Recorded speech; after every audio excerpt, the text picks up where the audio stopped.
السلام علیکم ناظرین۔ سوال: 4 رکعت والی نماز میں اکثر بھول جاتا ہوں کہ نماز پوری ہوئی یا نہیں۔ رہنمائی فرمائے، اس حوالے سے شرعی کیا مسئلہ ہے اور اس کا حکم کیا ہے؟ جواب: اگر کوئی شخص نماز کے دوران رکعات کی تعداد بھول جائے اور اس کو یاد نہ ہو کہ اس نے 4 رکعت پڑھی ہے یا 3، تو اس کا حکم یہ ہے: نمبر 1، اگر اس کا بھولنا پہلی مرتبہ ہوا ہے یا زندگی میں شاذ و نادر ایسا ہو تو اسے نئے سرے سے نماز پڑھنا چاہیے۔ نمبر 2، اگر شک ہوتا رہتا ہے اور رکعتوں کی تعداد بھولتا رہتا ہے تو پھر غالب گمان پر عمل کرنا چاہیے، یعنی جتنی رکعتیں غالب گمان سے اس کو یاد پڑے اسی قدر رکعتوں کے بارے میں یہ خیال کرے کہ پڑھ چکا ہے۔ اگر اس حساب سے 3 ہو چکی ہے تو مزید 1 رکعت پڑھ کر نماز مکمل کرے اور سجدہ سہو کرے، اور اگر اس کے حساب سے 4 رکعت ہو چکی ہے تو آخر میں سجدہ سہو کر کے نماز مکمل کر لے۔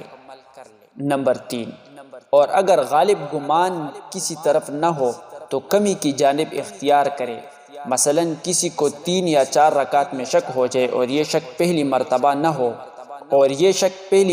نہ ہوا ہو اور غالب گمان کسی طرف نہ ہو تو اس کو چاہیے کہ 3 رکعتیں شمار کرے اور 1 رکعت مزید پڑھ کر نماز پوری کرے اور آخر میں سجدہ سہو بھی کرے۔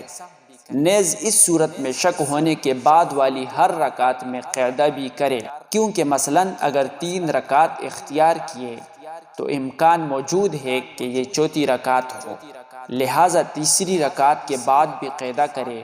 اسی طرح اگر 1 یا 2 رکعت میں شک ہو جائے اور کسی طرف رجحان نہ ہو تو 1 رکعت اختیار کرے۔ اس صورت میں ہر رکعت میں قاعدہ بھی کرے، کیونکہ اس نے جس رکعت کو پہلے شمار کیا ہے ممکن ہے کہ وہ دوسری رکعت ہو، اسی طرح تیسری رکعت میں امکان ہے وہ 4تھی رکعت ہو، جبکہ دوسری اور 4تھی رکعت میں تو قاعدہ ویسے بھی ضروری ہے۔ بہرحال 4تھی رکعت کے بعد قاعدہ کر کے سجدہ سہو کرے۔